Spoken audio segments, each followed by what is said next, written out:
Good afternoon all of you. आज मैं 3 बच्चे का 60 पेज नंबर पढ़ाने जा रही हूँ। स्टार्ट करती हूँ। माँ की सज़ा कितने दिन की है? 2 साल की बड़ी लड़की ने कहा, हम रोज जेल को देखते हैं, हमारी माँ वही तो है। जब माँ छूटेगी हम उसको साथ लेकर देश जाएंगे। एक प्रकार की खुशी से बालिका पुलकित हो उठी, अपनी माँ को लेकर, जैसे वह सचमुच देश जाने की तैयारी कर रही हो। मैंने लड़की से पूछा, तुम लोग नहाती तो हो कभी? संकोच से बड़ी लड़की चुप रही। छोटी लड़की ने कहा, हमारे पास दूसरे कपड़े नहीं है ना। मेरा इशारा पाते ही मेरे बच्चों ने अपने पुराने कपड़ों में से उनके पहनने के लिए बहुत से कपड़े ला दिए। मेरा चित्त उदास था। मैं कमरे में बैठकर कुछ सोचने लगी और वे बच्चे कपड़े लेकर खुशी खुशी चले गए। कुछ दूर से गाने की आवाज़ आई, मैं तो डूबत हूँ मझधार पड़ी, मेरी बैया पकड़ के उठा लेना। बहुत से सुंदर पद पढ़े लिखे सुने थे, पर स्वर और आत्मा का ऐसा संयोग तो कहीं नहीं देखा। शब्द और वस्तु का ऐसा मेल तो कभी चित्रित नहीं हुआ। मैं उन्हें बुलाने के लिए झपटी, परंतु तब तक वे दूर निकल गए थे। लेखिका ने पूछा, माँ की सजा कितने दिन की है? उन बच्चों से तीनों से पूछा। 2 बच्चों की। 2 साल की ये बड़ी लड़की ने कहा, हम रोज जेल को देखते हैं, यही तो है हमारी माँ। जब छूटेगी तो उसको हम देश अपने साथ ले जाएंगे। एक प्रकार की वो खुशी से आनंदित बालिका हो उठी, अपनी माँ को लेकर, जैसे वो सचमुच देश जाने की तैयारी कर रही हो। मैंने लड़की से पूछा, तुम लोग नहाती भी हो ना कभी? तो कहते, तुम लोग नहाती धोती हो कभी? संकोच से बड़ी लड़की चुप रही और छोटी बोली, मेरे पास कपड़े नहीं हैं। मेरा इशारा पाते मेरे बच्चे उनको अपने कपड़े पुराने जो थे उनको पहनने के लिए ला दिए। मेरा चित्त उदास हो गया और लेखिका का जो मन था उदास हो गया। कमरे में सोचने लगी, वे बच्चे बड़े खुशी खुशी से वो कपड़े ले गए थे। कुछ दूर जाकर उनकी गाने की आवाज़ आई, मैं तो डूबत हूँ मझधार पड़ी, मेरी भैया पकड़ के उठा लेना।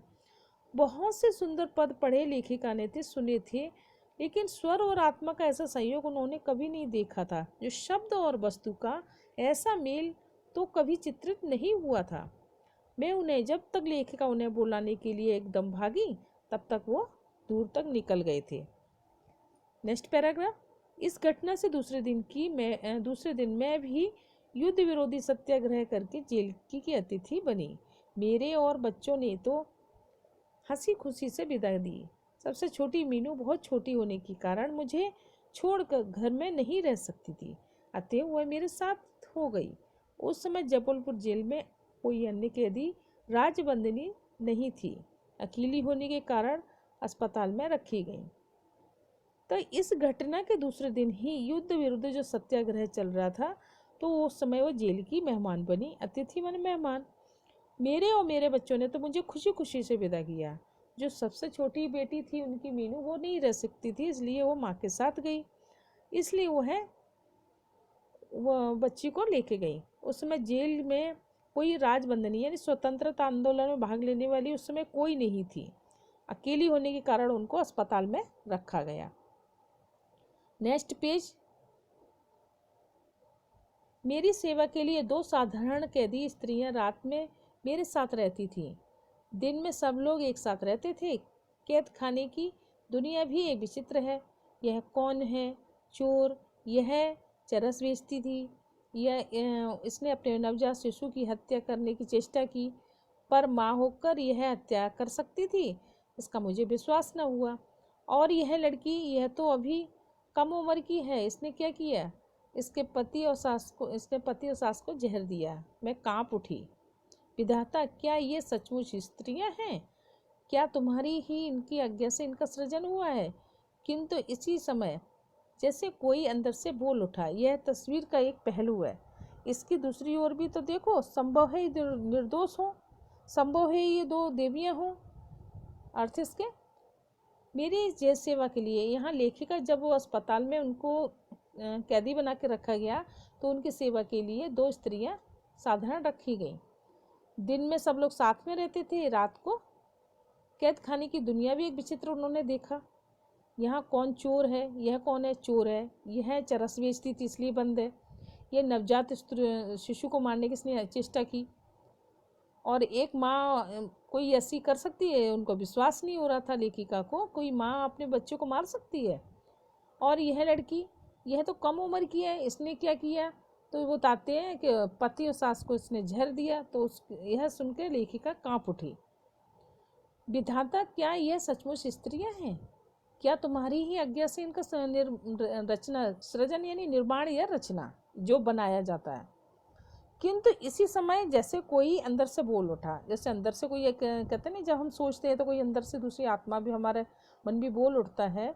यह तस्वीर का दूसरा पहलू है। क्या पता दूसरी ओर भी तो देखो, संभव ये निर्दोष हो, संभव ये देवियां हो, तो ये हो सकता है ये निर्दोषी हो, जरूरी थोड़ी ये दोषी हो। अगला नेक्स्ट पैराग्राफ। मेरी सेवा के लिए 2 औरतें तैनात थीं। उसमें से तो एक अल्लड़ सी थी और एक जो कामकाज करती थी। समय बहुत समझदार भी थी। वह प्रौढ़ा थी। उसकी गोद में भी एक बच्चा था। वह बड़ी फिक्र से वह काम करती थी। वह अधिकतर चुप भी रहती थी, जैसे सदा मन में कुछ सोचा करती थी। मीनू को तो उसने इस प्रकार हिला लिया था जैसे वह उसकी बच्ची हो। उसका खुद का बच्चा पाँव पाँव चलता और मीनू उसकी गोद पर।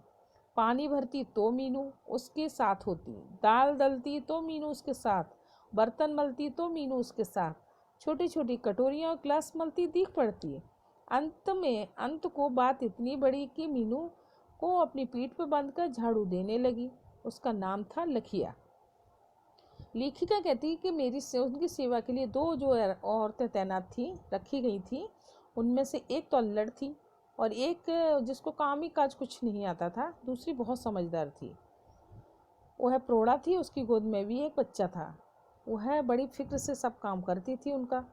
वह अधिकतर चुप भी रहती थी, ज़्यादा नहीं बोलती थी, जैसा सदा मन में जैसे कुछ सोचती रहती हो। मीनू को तो इस प्रकार उसने हिला लिया था, इस तरह कि जैसे उसकी ही बच्ची हो। उसका खुद का बच्चा पाँव पाँव चलता था। मीनू को हमेशा गोदी में रखती थी।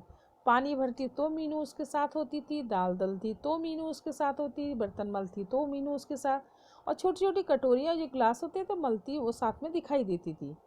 अंत में बात इतनी बढ़ गई कि वो मीनू को अपनी पीठ पे बांध कर झाड़ू लगाया करती थी। तो नाम उसका था दूसरी औरत का लखिया। लखिया और मीनू के स्नेह के संबंध से लखिया के बच्चे को जो अभाव का ज्ञात हुआ, उसकी मूर्ति में उसे मीनू के फल और मिठाइयाँ देने करने लगी। तो क्या होता है, बच्चे को जब थोड़ा सा दूसरे बच्चे को ले रहे तो बच्चे को थोड़ा सा लगने लगता है कि माँ उसको ज़्यादा प्यार कर रही है, उसको गोद में लिए मुझे लिए, तो उसको फल और मिठाइयाँ देकर उसको बहलाने लगी और उसकी कमी पूरी करने लगी। वह प्रायः मेरे ही पास खेला करता था। फल और मिठाइयाँ खाने से, इस बच्चे को पानी भरने, बर्तन मलने तथा बगीचा सींचने से मीनू को थोड़े ही दिनों में स्वास्थ्य का लाभ होता दिखाई पड़ा। तो वो उनके पास, लेखिका के पास हमेशा खेला करता था, फल और मिठाइयाँ खाने को देती थी, और बर्तन मलने और बगीचा सींचने से मीनू को थोड़े ही दिनों में स्वास्थ्य में लाभ होता दिखाई पड़ा। मैं बहुत सोचती कि लखिया कौन है, वह जेल क्यों आई। एक दिन अचानक मैंने मैट्रन से पूछा, जिसका उत्तर मिला, ओह यह बड़ी खतरनाक औरत है, इसने पुलिस को मारा। पुलिस को? कभी पुलिस को मारा? तो लिख, पुलिस को हमने उसका दिमाग ठीक कर दिया है। आपको कोई तकलीफ तो नहीं देती? अचानक मुझे उन बच्चों का ख्याल आया। उनकी माँ ने भी तो पुलिस को मारा था, जिसके कारण जेल हुई थी, और उसके साथ तो एक छोटा बच्चा था। पूछना मैंने कई बार चाहा, पर लखिया की गंभीर और उदास मुद्रा को देखकर हिम्मत मेरी एक बार भी न हुई। तो मैं सोचती थी लखिया कौन है, वह जेल क्यों आई। एक दिन अचानक उसने मैट्रन से पूछ ही लिया लेखिका ने, कि जिसका उत्तर मिला, वो ये तो बहुत खतरनाक औरत है, इसने तो पुलिस को मारा है। पर उसका दिमाग हम लोगों ने ठीक कर दिया। बोली, आपको कोई तकलीफ तो नहीं देती है, पूछती है लेखिका से।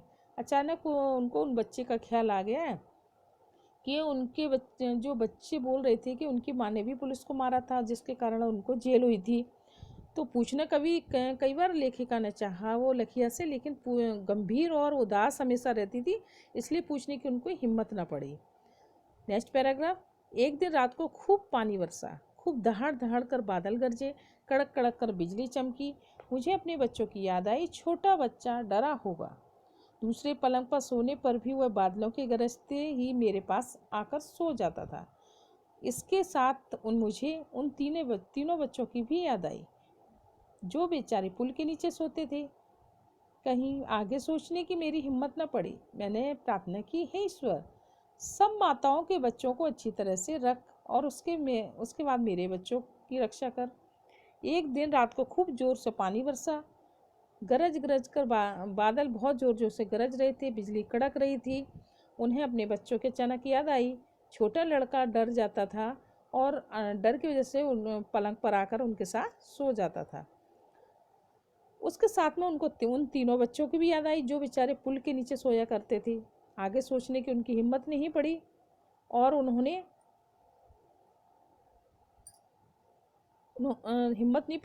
ईश्वर से प्रार्थना की कि सब माताओं के बच्चों को अच्छी तरह से रख और उसके बाद मेरे बच्चों की रक्षा करें। Next page. जेल में मेरे पास अखबार आया करते थे। जेल की सभी कैदी स्त्रियां लड़ाई की खबरें सुनने को उत्सुक रहा करती थीं। उन्हें विश्वास था कि एक दिन ऐसा होगा जब जेल के फाटक टूट जाएंगे और अवधि से पहले उनका छुटकारा हो जाएगा।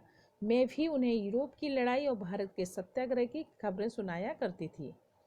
तो लेखिका के पास रोज अखबार आया करता था। सभी जेल की जो स्त्रियां थीं खबरें सुनने के लिए उत्सुक रहती थीं। उनको वो खबरें सुनाया करती थी।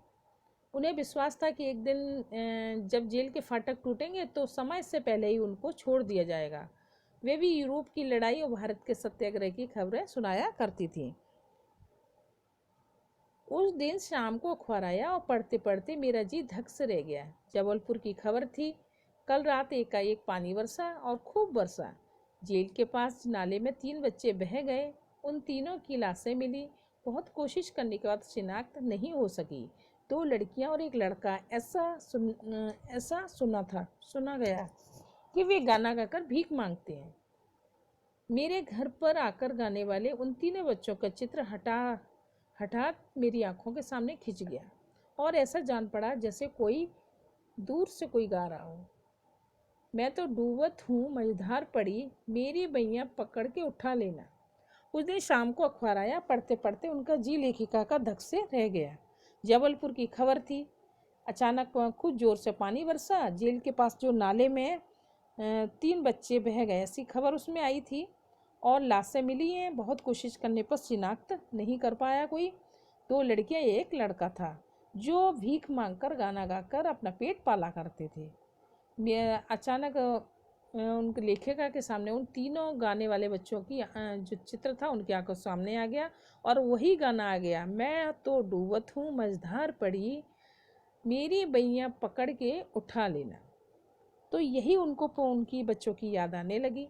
अखबार रखकर मैं आंसू रोकने का प्रयत्न करने लगी।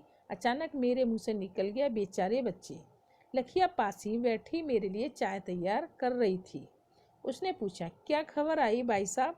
अरे उदास क्यों हो गई? बच्चों की याद आ रही है? मैं उससे कुछ उत्तर न दे सकी। फिर बोली, थोड़े ही दिन तो और हैं भाई साहब, कट ही जाएंगे। फिर बच्चे अपने बाप के साथ तो हैं, फिक्र क्यों करती हो? तो अखबार रखकर लेखिका अपने आंसू पोंछने का प्रयास कर रही थी। अचानक उनके मुंह से निकल गया, बेचारे बच्चे। लखिया पास ही बैठी थी, चाय उनके लिए तैयार कर रही थी। उसने पूछा, भाई साहब क्या खबर है? उदास क्यों हो गई? बच्चों की क्या आपको याद आ रही है? मैं लेखिका उससे कोई उत्तर ना दे सकी। फिर बोली, थोड़े ही दिन तो और हैं भाई साहब, कट ही जाएंगे। तो वो पूछती, लखिया कहती, वो अपने बाप के पास है, आप चिंता क्यों करती हो? उसकी ओर देखने की हिम्मत नहीं थी, पर मुझे ऐसा जान पड़ा जैसे उसने बात को खत्म होते न होते गहरी सांस ली और आंख के आंसू पोंछ लिए। मैंने अपनी सब शक्ति संचित करके उससे पूछा। फिर उसकी ओर देखने की उनको हिम्मत नहीं थी लेखिका की, और उनको ऐसा लगा कि बात खत्म होते होते लखिया ने एक सांस लंबी ली और आंखों के आंसू पोंछ लिए। मैंने बहुत हिम्मत जुटाकर उससे पूछा, लखिया तेरे बच्चे और भी हैं? या नहीं एक ही है। आंखों से में आंसू और होठों पर एक छीड़ मुस्कुराहट के साथ वह बोली, एक ही क्यों भाई साहब? बच्ची की तरफ इशारा करके बोला, ये बिटिया है तो। लेखिका की जो बच्ची थी उसकी तरफ इशारा करके बोल दिया, एक बिटिया है तो। मैंने कहा, ये तो जेल के भीतर है, जेल के बाहर कितने हैं? लखिया ने एक गहरी सांस लेकर बोली, जेल के बाहर भाई साहब वो तो भगवान के हैं। अपने कैसे कहूँ? उन्हें कहा, वो तो भगवान के हैं, उसको तो हम देख ही नहीं रहे ना, उसको तो भगवान के भरोसे ही छोड़ रखा है, इसलिए उन्होंने भगवान के बता दिए। और उसके बाद वह अखबार की खबर पूछती रह गई। ये लेखिका उनको कुछ नहीं बताया उनको, और वो मनी मन दुखी हो गई। तो ये चैप्टर आप लोगों का कंप्लीट हो गया है, 3 बच्चे। तो आप इसके क्वेश्चन आंसर अच्छे से पढ़कर याद कर लीजिएगा।